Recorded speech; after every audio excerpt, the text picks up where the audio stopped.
Thank you so much for coming out to my talk today, and it's always a pleasure to be at Wild West Hackin Fest. Seriously, one of my favorite conferences. I feel like you have to be like really dedicated in security to be here because it's like literally in the middle of nowhere. I mean, flying to Rapid City isn't the easiest. I had to go through Grand Rapids to Minneapolis to Rapid City and then drive here. I got here last night at like midnight. So it's awesome that everybody's here for such an awesome event. And kudos to John's team and everybody else that puts this on, Velda. Just an amazing event. And I know putting on conferences isn't the easiest thing to do. And there's a lot of love that goes into these types of events. So let's give a round of applause for them for what they do.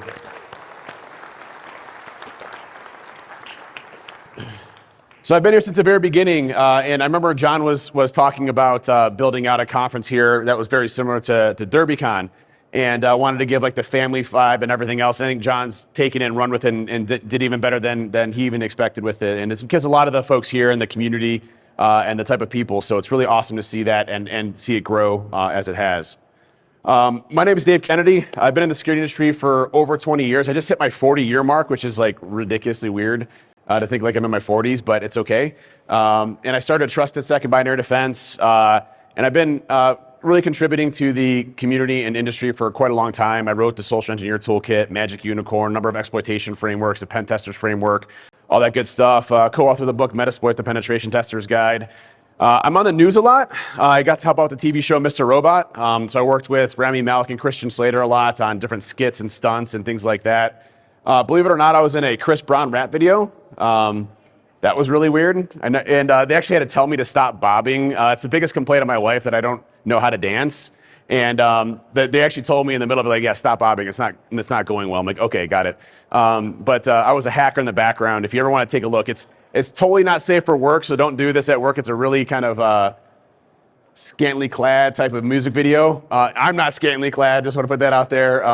I'm literally the hacker in the background, but it's called Post and Delete. It was actually really kind of fun doing a rap video, which I never thought I would do. Testified in front of Congress, and I have a lot of hobbies and interests. The bottom right is one of my favorites to do.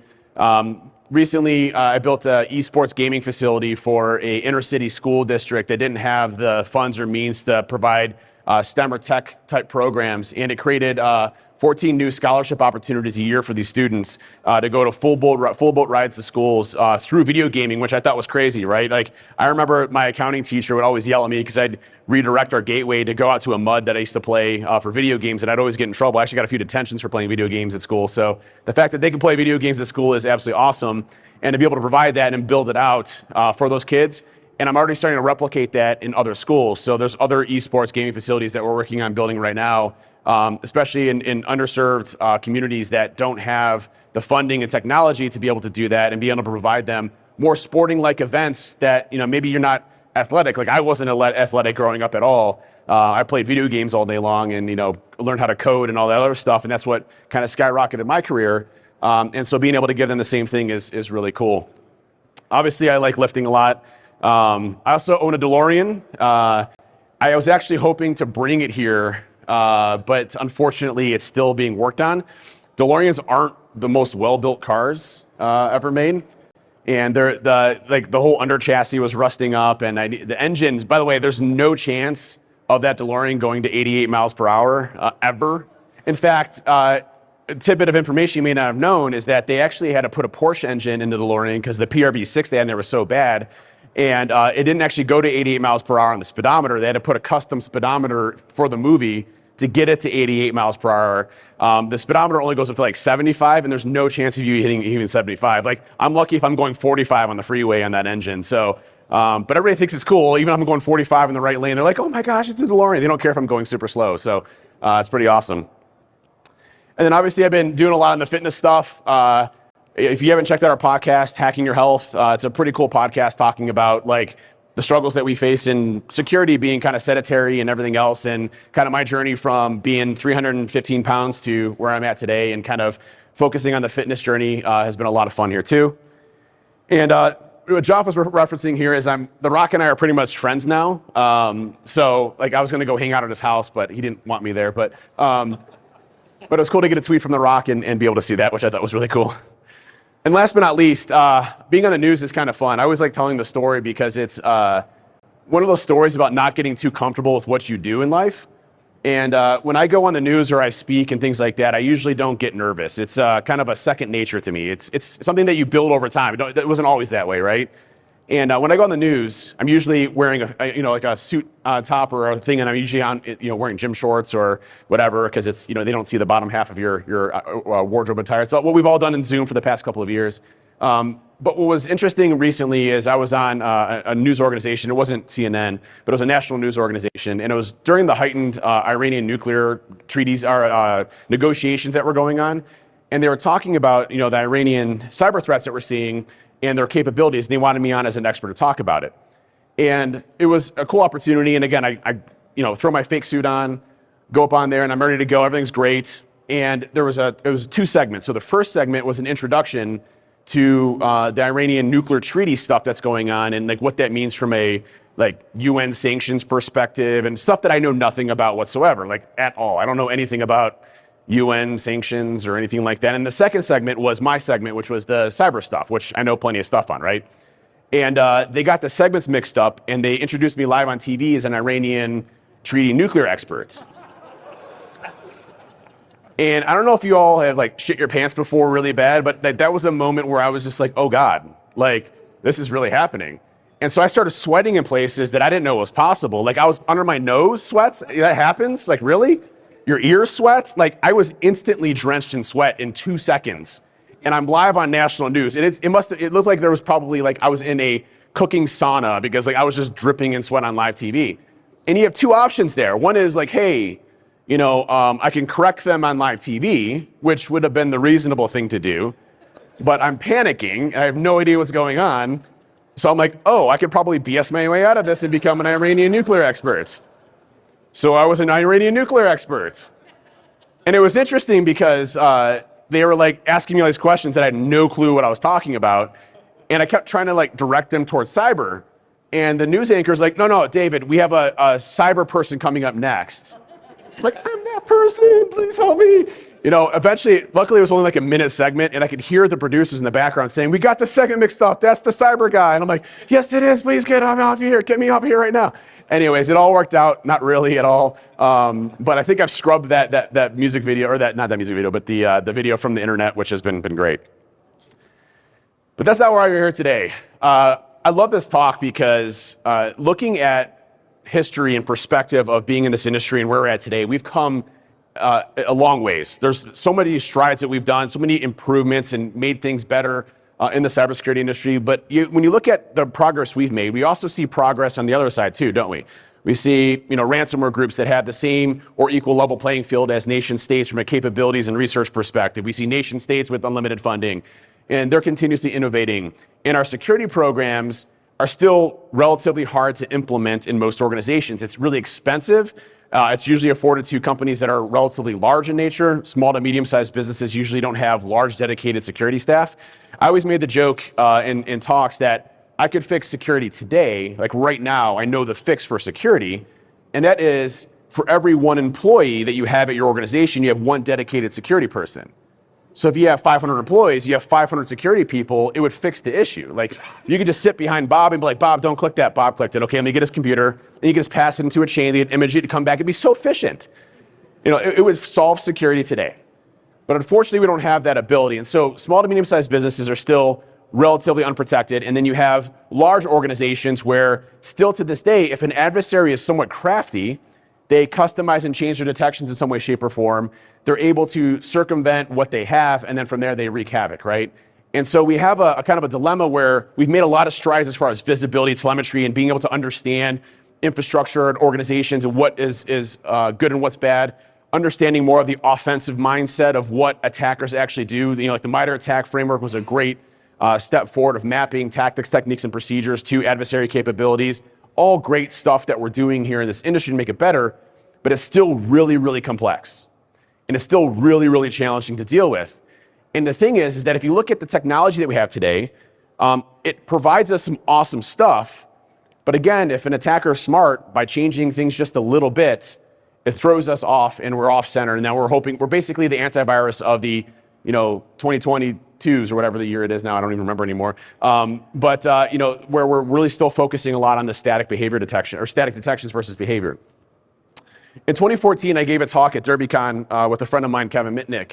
And Kevin and I were talking about then how we in the industry had to focus less on the specific point in time vulnerabilities and more so what an attack looked like within an organization, what we called adaptive pen testing. And back then, pen testing was very much focused on going after an organization, finding as many technical findings as possible. And what was great about that time, and Joff can tell you, people that have been in the industry for more than 10 or 15 years can tell you, it was an awesome time because we would go into companies, we'd destroy them like day one and get DA day one. We'd break into the outside day one through some really horribly crappy coded web application with SQL injection and or 1 = 1 worked.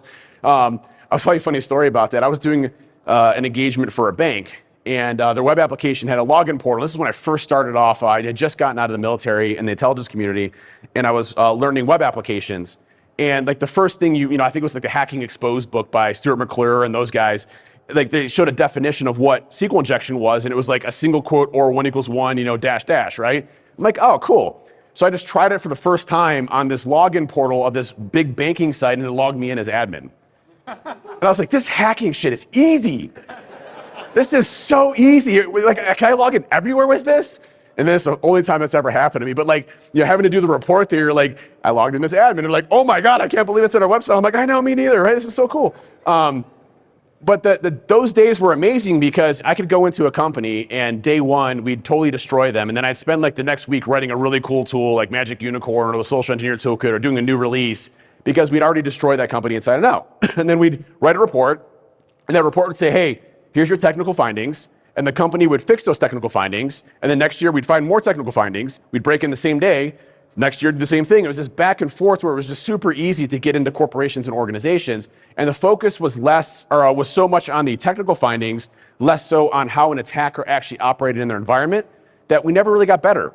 It wasn't an understanding of offense. Now, flash forward to today, we focus on offense. How does an attack look when initial access occurs? How does an attack look with persistence? How does an attack look with lateral movement? All of these different components that happen during an attack cycle, how can we spot them? And that's an awesome thing, and that's definitely changing. But again, you look at the other side, they're continuously changing too, leveraging legitimate applications that we use in our environment every single day.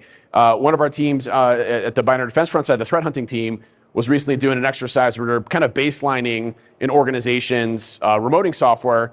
And if you're familiar with kind of like noise and kind of, the concept's called the long tail, where you have a lot of data up here, but then you look at processes over here and there's like only a couple processes over here. These things are interesting, right? From an anomaly perspective, because there shouldn't be a lot of very big differences if you have decent configuration management.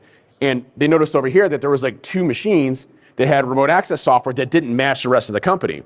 Now, when you go through the investigation process, they had 2 people call them up on the phone, and they were IT. They needed to download the remote access software and let those adversaries in through legitimate remoting software, right? So using legitimate applications, changing how we look for things in environments and noticing that they're doing the same thing. I mean, you look at Conti, they bought Carbon Black and a number of other tools and actually did research against to make sure that their weaponization and tooling got around it. So the advancements continue to grow on both sides. One thing that's been awesome, though, is the progress between red and blue, the collaboration between the two. Understanding offense is the only way that we can build a solid defense. And the more understanding you have of offense, the ability you have to understand what it looks like in an environment. I'd rather have a SOC analyst that came from an offensive mindset or a SOC analyst that researches what offensive capabilities are than one that doesn't, because they're not going to recognize things like, hey, what's a lol bin? They're going to use registry R32 or MSHTA. Hey, anytime you see MSHTA.exe, that's a bad thing. Let's take a look at that in this environment, right? Understanding offense becomes really important, and the collaboration between the two is equally important as it is today, as it ever has been.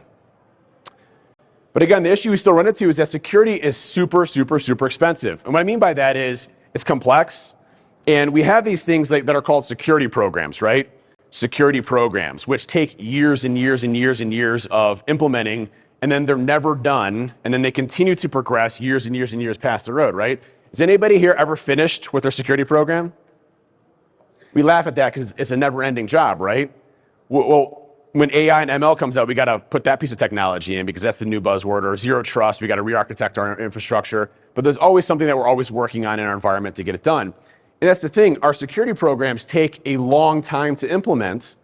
So let's just say we're implementing allow listing or application control. Can we implement that in our environment in high integrity mode with no exceptions overnight in our environment? No, it's not possible, right? So it takes time for us to build these things out over time, to build our infrastructure or organization, to mature it, to change culture, to change even just getting things like multi-factor authentication in small businesses. It was during the last year's Microsoft Ignite conference. I think they said something like 84% of Microsoft's tenants don't have multi-factor authentication on it. Like what? Really? Like that basic of a thing we don't have access to? So again, those things take time. And while we're waiting for our programs to be implemented, the attackers are moving faster, changing their tactics, techniques, and procedures relatively frequently and using that against our advantage. We can't move at the same pace as them.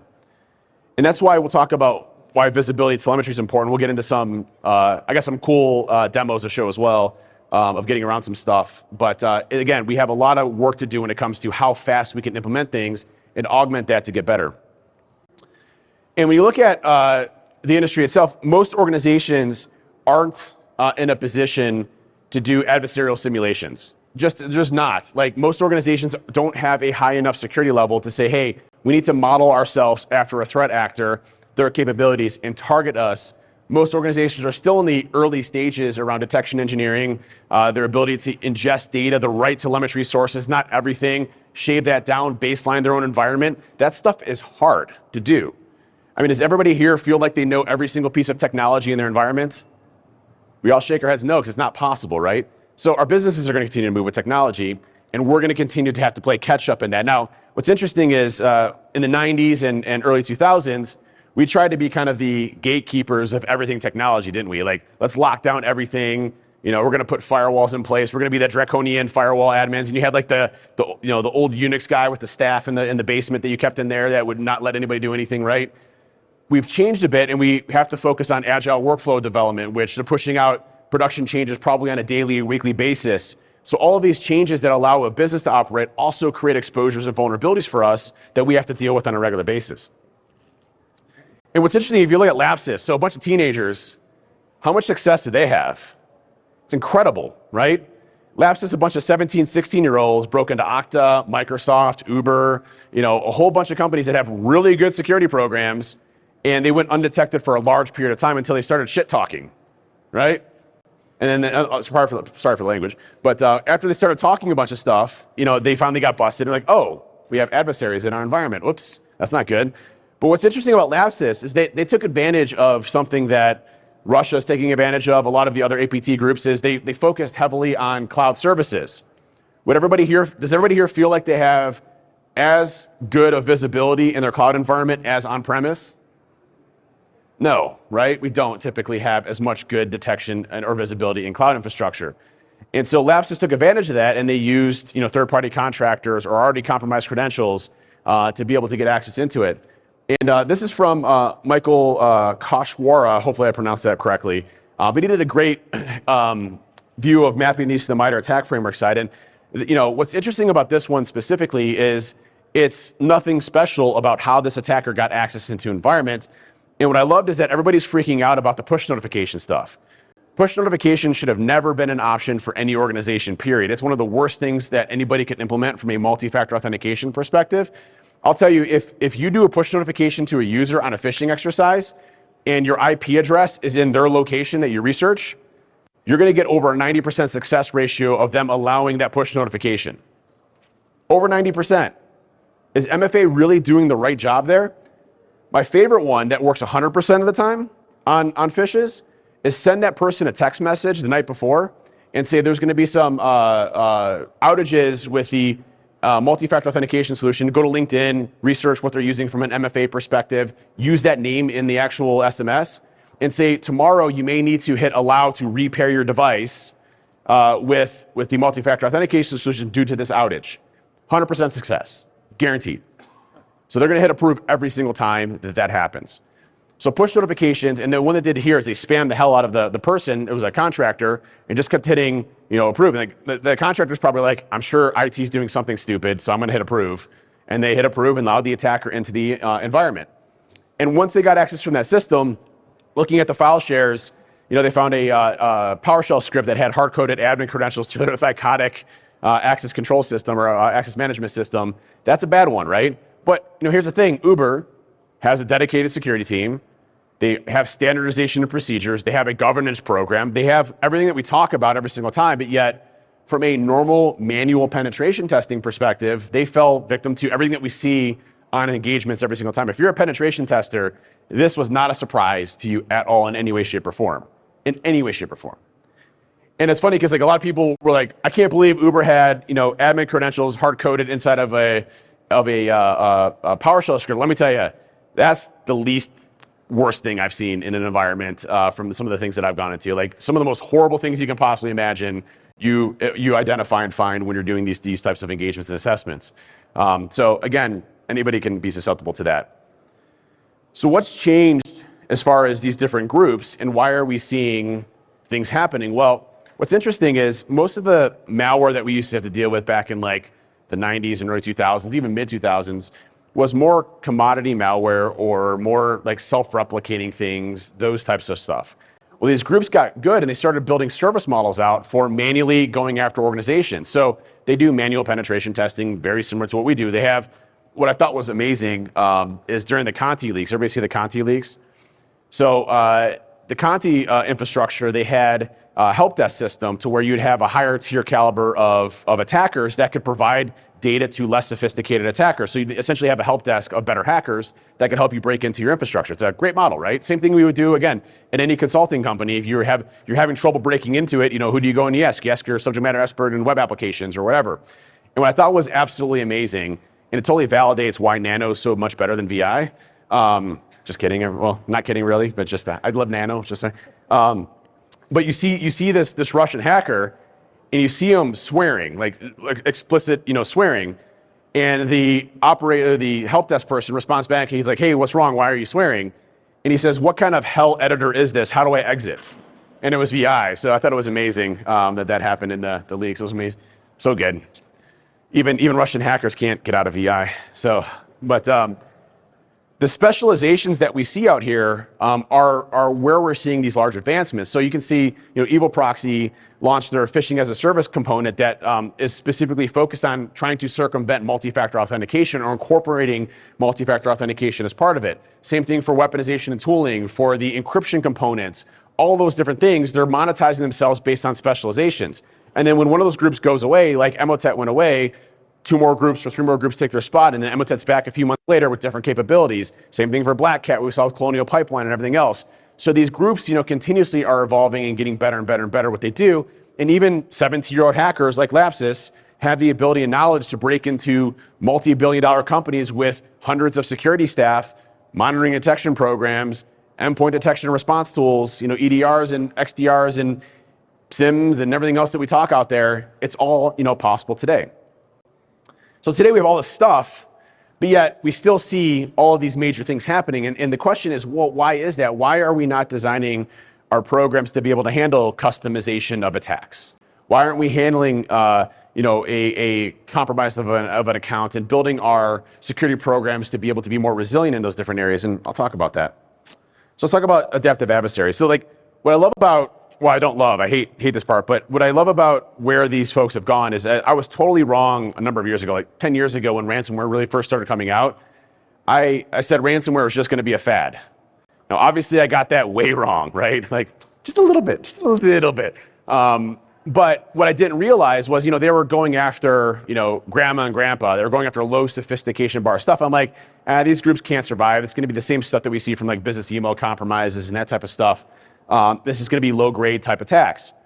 And what I didn't realize, though, is that they're going to make a lot of money off of that and keep investing it more in becoming more advanced, more weaponization and tooling, more research, the ability to actually go after larger and larger companies, go to small to medium-sized businesses, go from medium-sized businesses to large organizations. So they continuously started to progress over and over time, and the monetization aspect of that really played a huge role in what they were doing. So now we have these groups, again, that have the same level or equal playing field as nation states. They're weaponizing living off the lands. They're building their own C2 infrastructure. They're using already commercial grade tools to do the same thing. They're looking at our own research that we do in our own industry and they're weaponizing it. They're doing all the things that we do in our industry just on the opposite side of the house. So they took our whole model of the security industry and applied it to monetizing from an illegal perspective. It's really smart, obviously really bad, but really smart. And it's not going to change until we remove the incentivization of monetary gain to that, which, again, that's a whole can of worms. Like, how do you even do that? I mean, are you going to ban from OFAC or something like that the ability to pay ransom? You know what would happen overnight? All the ransomware groups would band together and start just destroying companies to cause as much pain as possible, to push as much pressure and policy onto politicians, which then are going to back that out. And then we're going to have, a whole bunch of companies that can't even recover. So it's a really delicate balance of how do you address these. And again, most of them are definitely in Russia. We don't have the ability to extradite or go after them. So it's a big problem. So we talk about weaponization of things. We'll see attackers take obscure research from a blog post or something like that, and then they'll basically weaponize it. And what's interesting, most recently, if you're not familiar with Mr. Docs, great follow on Twitter, real smart individual. But he disclosed something that we'd been using on the red team side for quite a long time, which is the ability to inject into Office applications in the process memory space. There's also the session tokens are also saved on disk. But we just released a BOF, a beacon object file for Cobalt Strike or other C2s that have BOF-like functionality or COF-like functionality. And what it'll do is if you're not familiar with Office products, if you compromise an individual and you don't need administrative level privileges or not, you can inject into the process space of whatever Office product they're using, whether it's Teams or Outlook or Word. And what it'll do is it'll search the memory space for their session tokens directly in memory, decode that for you, and then you can take that session token and play it on a different machine without having to worry about multi-factor authentication or even authentication. So you can then start to use their session, write it on your own computer off the system that you compromised, and then compromise their Outlook infrastructure or Office 365, Microsoft 365 infrastructure. So we just recently pushed that one out, so it's out there to go and use. But Mr. Docs published a large paper on how to do all that stuff. Again, stuff we've been using for a while, but since it's public, we went ahead and released it. And so you can see here, we released it both for x86 and 32-bit, 32 and 64-bit compatibility for whatever operating system you're on. And then it'll basically parse the JSON web token file or JWT and then extract that out. Scott Nussbaum from our research team spent a lot of time with that, as well as a number of our folks in our team that we use that. We've been using that in our C2 for quite a while. And here's a demo of it live. So what you can do, and you can obviously load it through the BOF, but we see our Teams process here on the right-hand side. And what we're going to do is we're going to dump all of the Office tokens directly into there, and then we're going to parse that and then use that to be able to replay it on another system. So we'll grab the first one here. And unfortunately, Scott's using VI. I gotta fix that next time.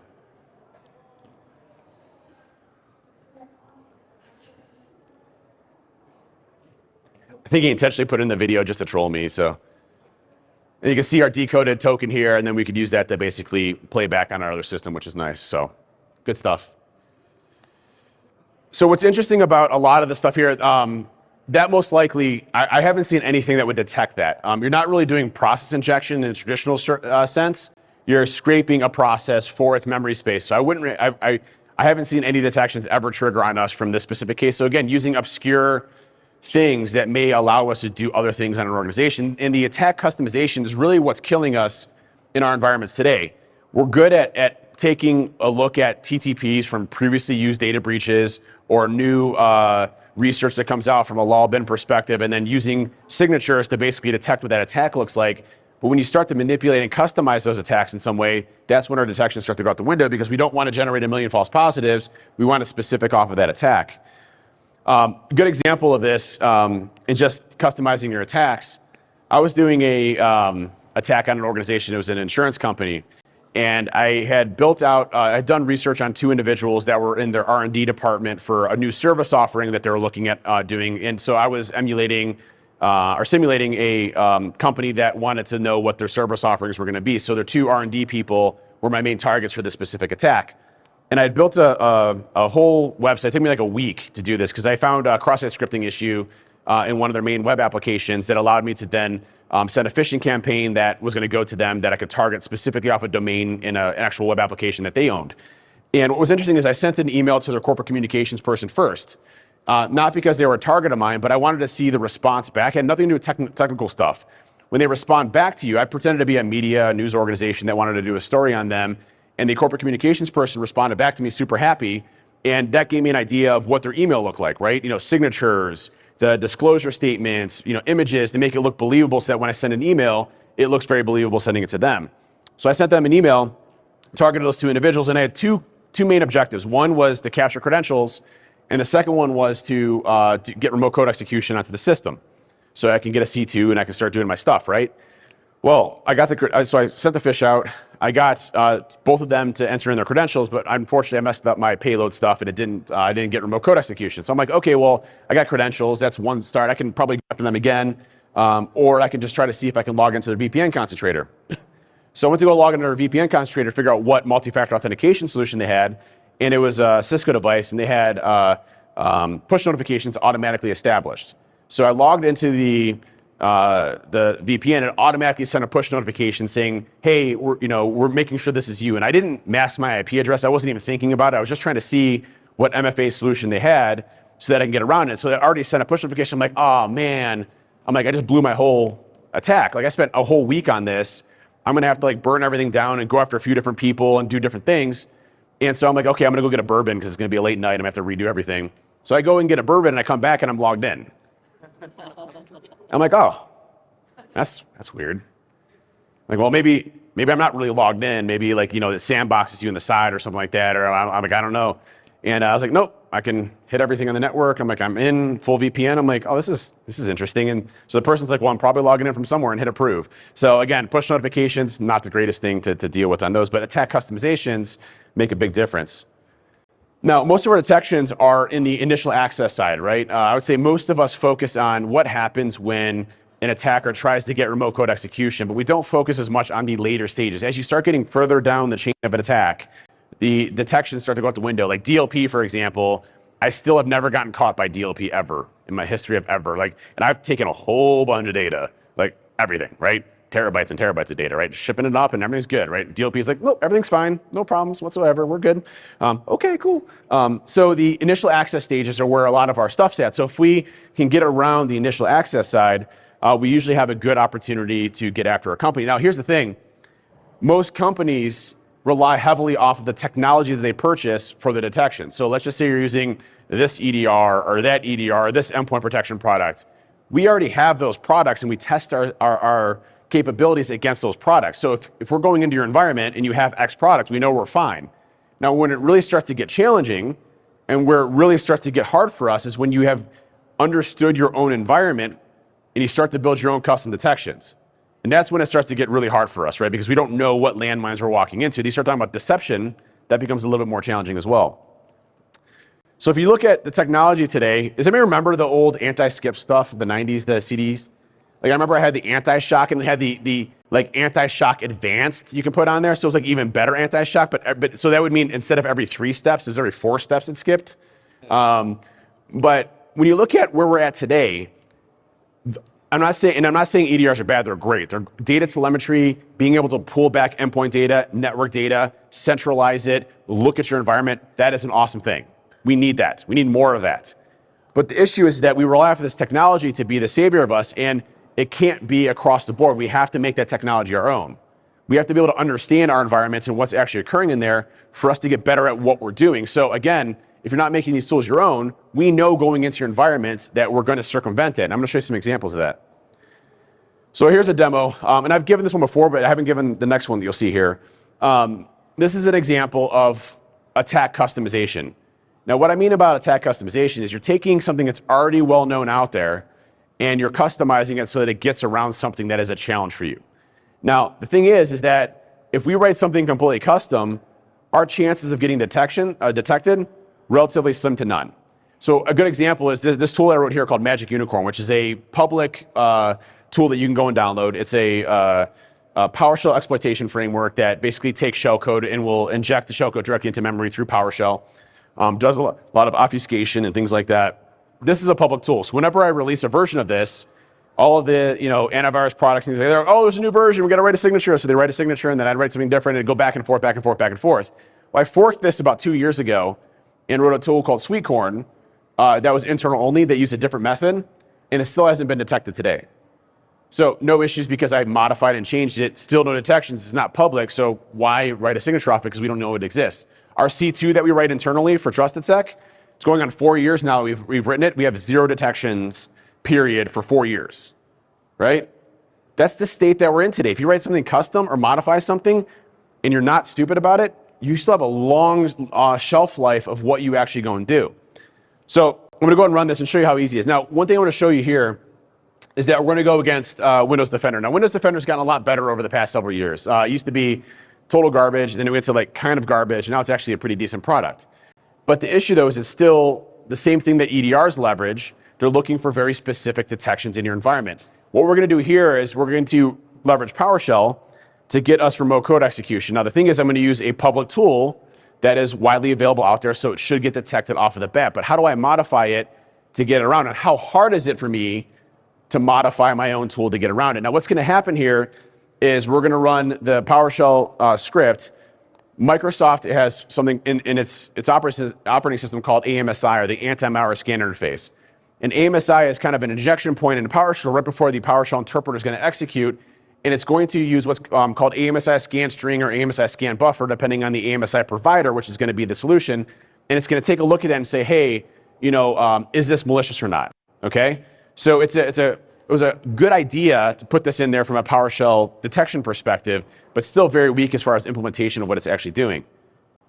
So we're going to run this, and we're going to create a interpreter shell. Now I'm using a vanilla interpreter shell, no encoding, no encryption whatsoever. Again, should get detected by everything that we're doing out there because it's just a vanilla out-of-the-box thing. Like, we want it to get detected here. We're going to have a callback to a specific IP address. And what we're going to do here is we're just going to modify the code a little bit. We're going to take out some of the encoding, the base64 encoding, all that other good stuff. And then we're going to take the raw code of what would be executed in the PowerShell interpreter, and we're going to move it over to Windows to actually execute it. So that's the code here. And this is just the raw unicorn code that's going to inject shellcode directly into memory. And we're going to put it over here. We also got to create a listener on this left-hand side here so that we can catch the shell as it's coming through. And so we got our listener going. I'm going to hit play. And notice here on the bottom, it's a little blurry, but notice here it gets blocked. So it's blocked. It's not executing. Okay, good. The commodity stuff worked. Well, let's take a look at what's actually blocking it. So I'm going to remove this little bit of code here. I'm just going to remove it. And I hit play, and notice it executes. So this line, there's something with this line that it doesn't like. What if I just take that line and I split it up into two things? It couldn't be that easy, right?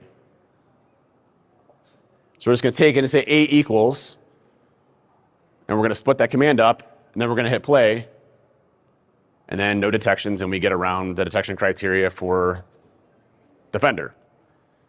Definitely that easy, right? And the same thing for like lol bins, for example. RegSVR32 is a great example of that. Is everybody familiar with RegSVR32 from a lol bin perspective? So RegSVR32, Casey Smith originally identified it. It's probably one of the most abused, living off the land binaries and scripts. Allows you to go and download and execute what are called scriptlet objects. Well, if you take that command and you use something else to download the scriptlet object, like wget or curl, or use Excel. Excel can actually download files, has download functionality, and then just use RegSVR32 without the /u. It also bypasses that protection mechanism as well and allows you to execute scriptlet objects directly onto the computer. So there's so many ways of just modifying, manipulating things to make things a little bit harder or a little bit easier for us to detect. Now, in this specific example here, there is a C2 that I wrote called Trevor C2. And I released it a number of years ago. But what was different about Trevor C2 was it was a framework that worked on OS X, Linux, and Windows from a C2 perspective. And it was all using native language without any obfuscation or encryption. And what's interesting about that is if you're using code that doesn't look malicious and it goes up to a SOC analyst or somebody that's a defender, what typically happens if it's not heavily obfuscated or encrypted? Like, oh, it looks fine. I'm sure it's good, right? Even better, and this is horrible, and I hate that I think this way, by the way. I'm just going to throw that out there.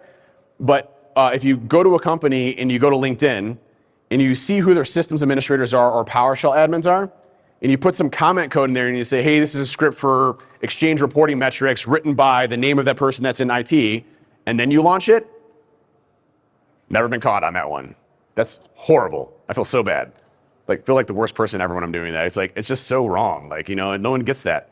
But in this specific case here, just yesterday, I decided to take a look at Trevor C2 to see if it got detected, because for the longest time, for years, even though it was a public tool, Trevor C2 never got detected. And the way Trevor C2 works is it actually emulates browser activity. It looks like somebody's browsing normally, and the way that it does is that it has a website that it hosts. You can clone a website or import your own website, and it embeds all the command and control directly in the source of the HTML file of the system. And so the C2 works dynamically based on browsing the website. So it looks like somebody's just going on a website and browsing back and forth. So it was a way of getting around detection capabilities. Well, most recently, I decided to throw it through on Windows 11, and it got detected. So let's take a look at how good that detection is. So here we have our code. We're going to go ahead and hit play. Notice here it says, script contains malicious content, so we're not able to execute it. But if I just change two of the stub ID and the query string, which are supposed to be changed in the first place, I put in the documentation, I just call it moo and moo2, we're all set. And then we get our shell over here on the Windows 11 box.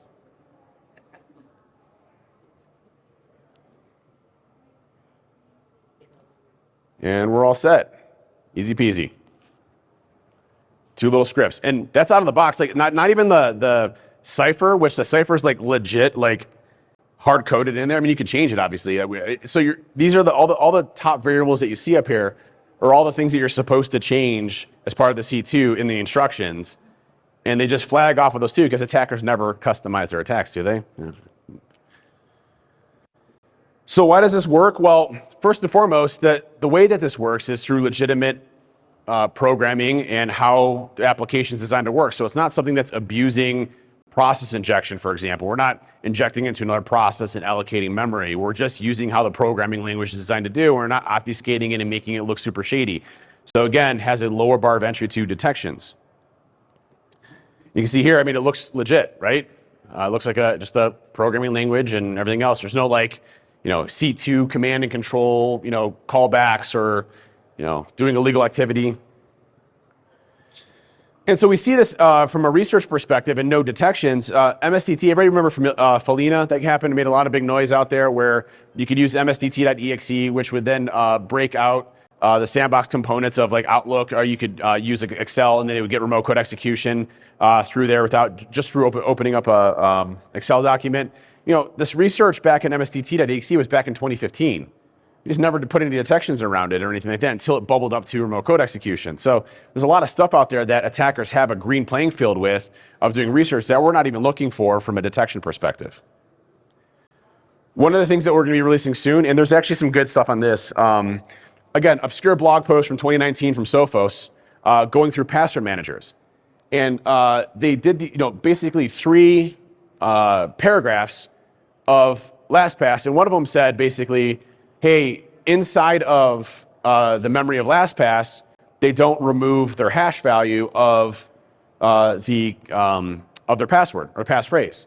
So we did some research, and we'll be releasing some stuff here soon, a new tool and everything else that goes along with it. But just recently too, totally bad timing on MDSec's part, but totally good credit to them. They released a whole blog post on LastPass, which I was like, damn it, we were like a week away from releasing ours, but it's all good. That's the whole game of the research side of the house. And they do obviously great stuff too. But what's interesting about LastPass is that if you log in via LastPass and you go into your browser or whatever and you have the vault that you log into, even if you log out or it's locked, that hash value is still stored in memory.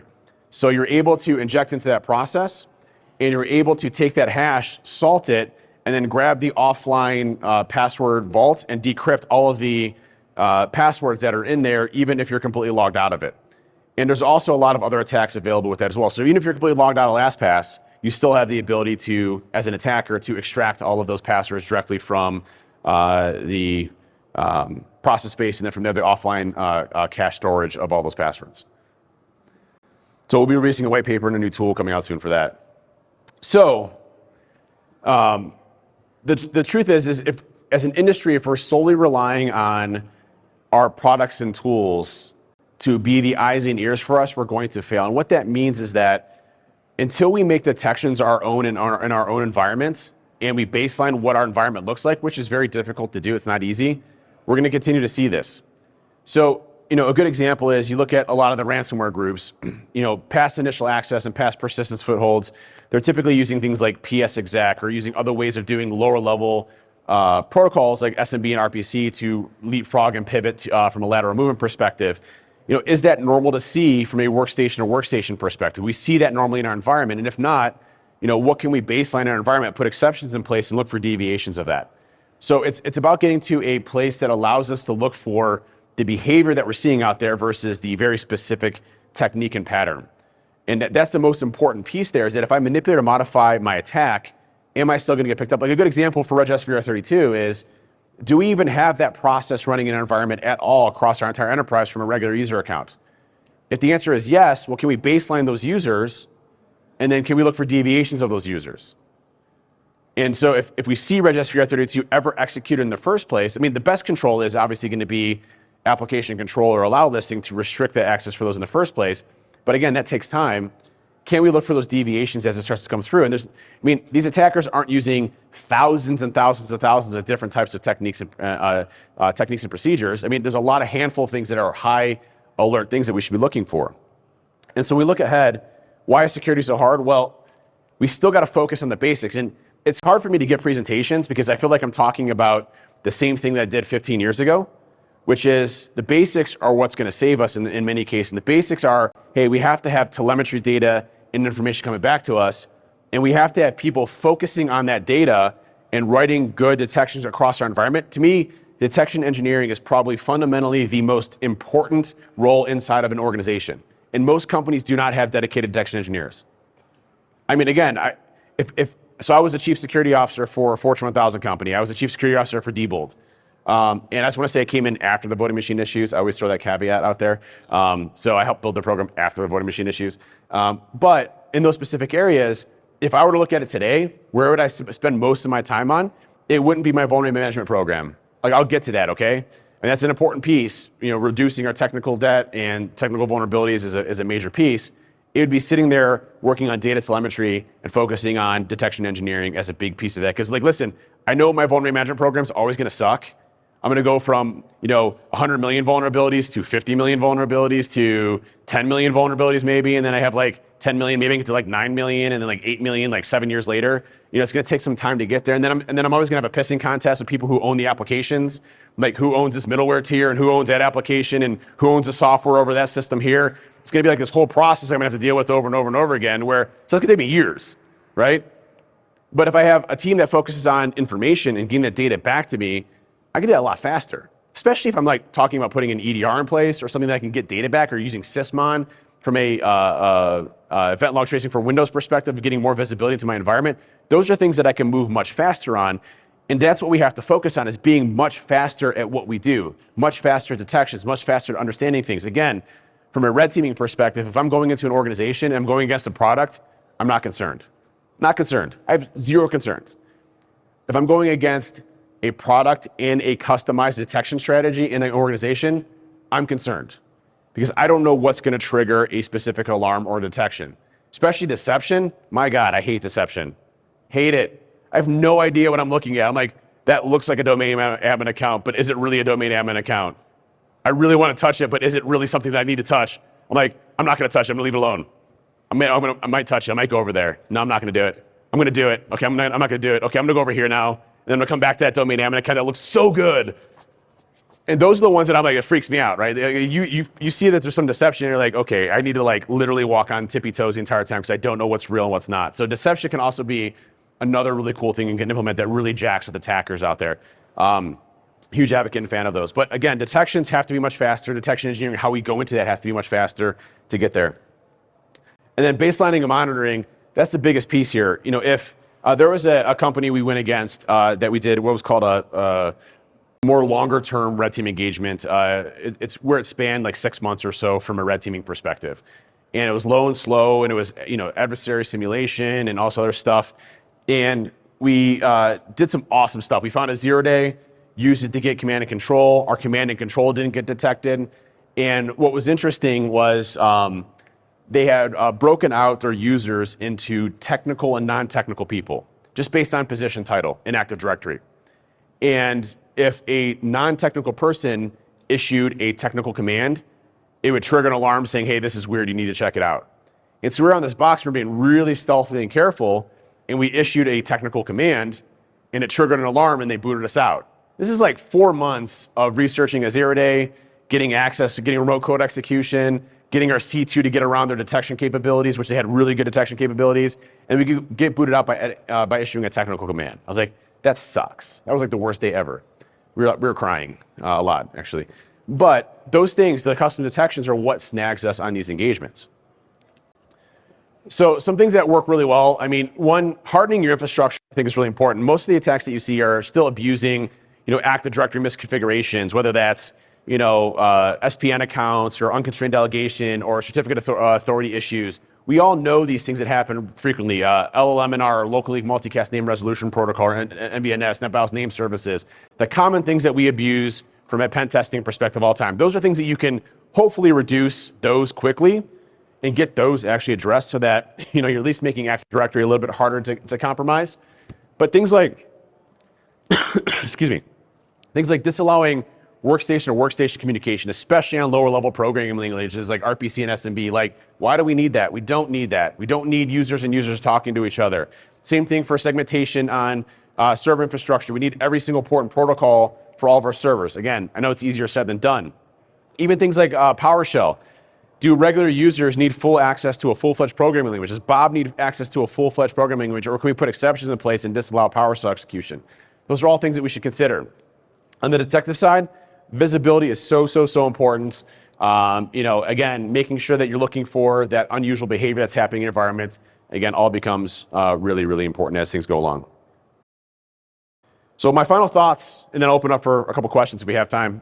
But security, again, it's complex. There's a lot of variables because we touch every aspect of the business. We're always having to change things. We have to change how people work and operate and behave. It's not easy. And it's not going to be something we fix overnight. So how do we move faster and afford that type of stuff to small to medium-sized businesses, as well as organizations that have dedicated security teams that focuses on their own environment? And I think that's going to be the challenge that we face over the next several years, is how do we handle customization? How do we handle researched organizations that have capabilities that we've never had to deal with before? Those are the threats that we face today. It's no longer the commodity stuff that we see out there. We've done a good job at that. Where do we evolve to next? That's really what we're going to focus on. Does anybody have any questions? Promise not to bite. One? Yeah, you talked about stuff you don't like finding in the environment. Deceptions, what's the other? Customized detections. Yeah. If you're in an industry where you're not concerned about state actors or Yep. necessarily persistent threats, should you advertise that you have those things in your environment? So, Basically, make yourself look like not low-hanging fruit. yeah, I mean, so the question was, if you're not in the categorization nation states, which I would say most organizations probably aren't in the nation state categorization. I mean, don't get me wrong, DoD contracting and medical research and stuff like that, you always have those threats. But most organizations are going to be in the ransomware demographic, I would say, as being kind of their main issue of what they see in groups like Lapse or whatever, but mostly going to be ransomware. Now, the question was, do you advertise you have those capabilities from a monitoring detection perspective and deception? And I would say no. Like, I would be completely closed off. And here's the thing. The amount of information that's almost always available on LinkedIn as far as what security products you use. I mean, I'm sure nobody here puts their work experiences about like, hey, I'm awesome at this SIM or this specific EDR, or this engineer in your IT division doesn't say like, hey, just had a great time with with a salesperson at this company EDR product. Information about what tools and technology you use, you can usually glean from open source intelligence gathering. But again, that customization, the unknown area that we have to, from the attacker side, have to go into. That's what you want to keep unknown, right? The fact that there is deception there, the fact that you do have a customized detection environment that we have to tread lightly on. That's when it starts to get really challenging for us because we don't know the other side. And that's the part that, for the first time, I think in ever, defense has the upper hand, right? Whereas offense has traditionally been like, hey, we're just going to come in and own you with some awesome stuff that we do. And then we're going to walk out and be like the coolest people ever. No, defense really has the ability to make our lives hell and make our lives hell for really the first time ever, you know, in the time that I've been in the security industry. So it's an awesome thing to see. But again, we have to make that easier for everybody else to get. Yeah, it was interesting. The talk before for Jake was about exclusion engineers. Now you're talking about detection engineers. Yep. And all that's being driven by attacks happening possibly because now there's customization for it. Right. So I'm starting to see a trend now where Yeah. you got to have the engineering people. That's right. People. Yep. And that's always been our biggest question. To repeat what he said, you know, that's where the trending is going is towards the engineering aspects of being able to handle our environments that's always changing and being able to take that data in and interpret and understand that. That's an important role. I mean, to me, detection engineering for the next 5 or 10 years at least is going to be one of the most fundamental, important positions that we have to really get an understanding of our environments, the data that we have, and being able to base on that. Because again, the attack customizations that we're seeing out there, I mean, you saw that, it's trivial to do in most cases. Right now, don't get me wrong, there's harder ones that we have to get around. Like if you're doing LSAS injection, you know, you got to be really crafty there because everybody's homed in on that one. So, you know, coming from like Roar Fault or something else, you know, there are ways of getting around those detections. But, you know, it gets a little more challenging in certain types of attacks. So most of the time, it's as easy as you see up here to get around most detections of a product because, again, it's one-to-one based off of a prior attack that they've seen before. So understanding your own environment and being able to customize that's going to be the most important. Yeah. Yeah. One question over here? Oh. All right. Thank you so much for the presentation. I think that was great. My question is, how would a well-architected environment that that has zero trust remediate all the adversaries that you are talking about and those attacks that you discussed? So the question was, how does essentially how does zero trust kind of address these types of things you're talking about? So first and foremost, I haven't seen an organization that has fully adopted zero trust. It's more of just a methodology, I would say, a way of thinking. And think of it from the side of zero trust as a way of becoming more of a service provider for your organization versus providing all services. So locking down, you know, what you provide, becoming more web tier based and services you provide there, restringent access control, restricting, you know, network segmentation and things like that. Anytime from a preventative or protection perspective, you can implement controls like that, i.e. Heavy network segmentation, reduction of attack surface from attackers, it's going to make it much more difficult for an attacker to have access. The problem is it just takes time to get there and a lot of re-engineering of your existing infrastructure. So, you know, if you're already getting to a zero trust type of model, that's a great stance, but you also need to ensure visibility into those. Okta is a great example of that. Very big on zero trust. We're able to get into a privileged access account, human error, happens a lot, using that as a way to get in, but no detections in place. So there still needs to be viability of detections in those types of environments, but noticing that's much more difficult to break into as an attacker. You have to be pretty decent at what you do to get into an organization that's really slimmed down from a attack surface perspective. So good question. Hey, Dave. Last question, and this one's from Discord. What C2 platforms would you recommend researching if someone wants to roll their own C2 client server? There's so many C2s out there. I mean, there's plenty of C2s out there. Obviously, Trevor C2. No, I'm just kidding. There's so many C2s out there today. Like Sliver's a really great one that a lot of people have had access to. That was really great from the folks at Bishop Fox. Bishop Fox. Thank you. I was escaping. I wanted to say Baylor for some reason, but Bishop Fox. That's a really great one. And from a detection perspective, Sliver's actually really difficult to detect. A lot of great research there. You know, obviously there's a number of different frameworks that have come out recently. There's so many different C2s out there. I mean, the thing is, it's all open source, so the ability to take that and customize it and do what you want to with it is what those frameworks are designed to do. So, you know, take one, roll with it, and learn it, and go from there. So, all right, that's it, Dave. All right, thank you all very much. Appreciate it.